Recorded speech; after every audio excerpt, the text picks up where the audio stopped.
Hello viewers, எல்லோருக்கும் வணக்கம். இன்றைக்கி நம்ம உடனடி சமையல் சேனலில் ஒரு சூப்பர் ரெசிபி அவல் மிக்ஸ்சர் எப்படி செய்கிறது தான் பார்க்க போகிறோம். கடையில் கிடைக்கிற அதே டேஸ்ட்டை இப்போ நம்ம வீட்டிலையே செய்ய போகிறோம்.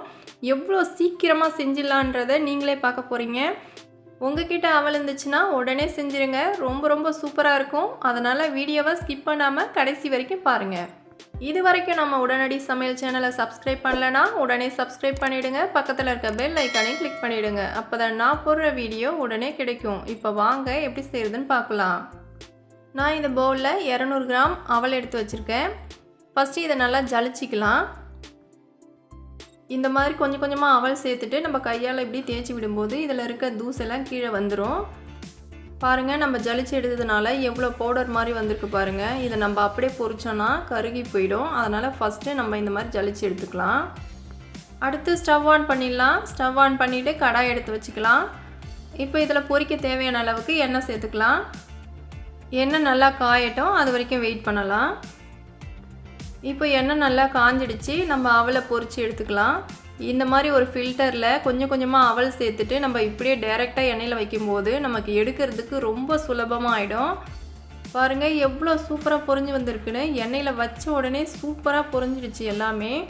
இப்போ இது நல்லா எண்ணெயை தட்டிட்டு எடுத்துக்கலாம். நம்மக்கிட்ட மீதம் இருக்கிற எல்லா அவலையுமே இதே மாதிரி பொரித்து எடுத்துக்கலாம். நீங்கள் டைரெக்டாக எண்ணெயிலே சேர்த்து செய்கிற மாதிரினா கொஞ்சம் பெரிய கரண்டியே எடுத்துக்கோங்க. போட்ட உடனே பொரிஞ்சிடும். அதனால் எடுக்கிறதுக்கு சீக்கிரமாக எடுக்கணும். நீங்கள் பெரிய கரண்டியை வச்சு எடுத்திங்கன்னா சீக்கிரமாக எடுத்து முடிச்சிடலாம். அடுத்து கொஞ்சம் வேர்க்கடலை பொரித்து எடுத்துக்கலாம். நான் ஒரு 75 கிராம் வேர்க்கடலை எடுத்து வச்சுருக்கேன். அதை சேர்த்துட்டு பொரிச்சிக்கலாம். இது நல்லா கலர் மாறணும், அது வரைக்கும் நல்லா பொரிச்சிக்கலாம். ஒரு ஸ்பூன் வச்சுட்டு இந்த மாதிரி அடிக்கடி கலந்து விடுங்க. நல்லா பொரிஞ்சிடும். இப்போ பாருங்கள், நல்ல கலர் மாறி எவ்வளோ நல்லா பொரிஞ்சு வந்திருக்குன்னு பாருங்கள். இதை நல்லா எண்ணெயை தட்டிட்டு எடுத்துக்கலாம்.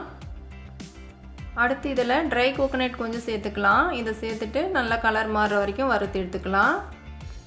அடுத்து கொஞ்சம் முந்திரி பருப்பு எடுத்து வச்சுருக்கேன். இதையும் நல்லா வறுத்து எடுத்துக்கலாம்.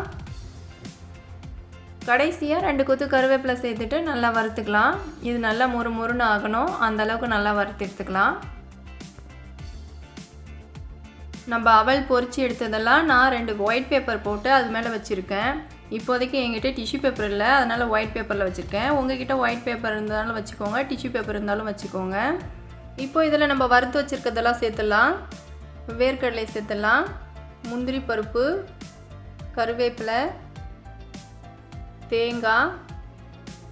இப்போ இதெல்லாம் சேர்த்ததுக்கப்புறமா நம்ம மசாலாலாம் சேர்த்துக்கலாம்.